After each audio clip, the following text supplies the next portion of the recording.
So we're in Google Classroom. We're at classwork. I would like you to go to the Please Read under November 1. Okay? And then I would like you to scroll to the bottom of that little window thing, right? And choose the Login to Class link there. Okay? And, oh, that was great. You didn't even have to do the login using Google and all that. That's fine. Okay, so you got that.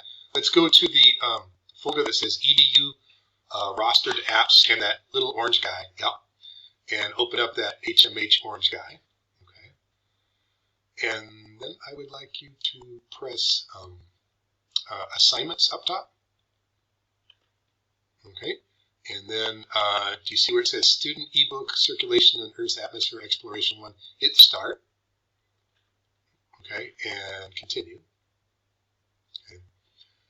And it doesn't matter if you do it this way or if you go through Google Classroom, that link that takes you directly here. Go back one tab to your left where it says Assignments HMH. The tab just to the left of where we are now. Yes, that one. Good.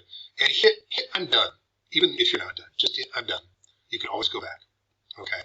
All right. And now let me see. Okay. So that's it. That's what I need you to do so that I can see yours. So I'm going to have all the students today do that. So let's see.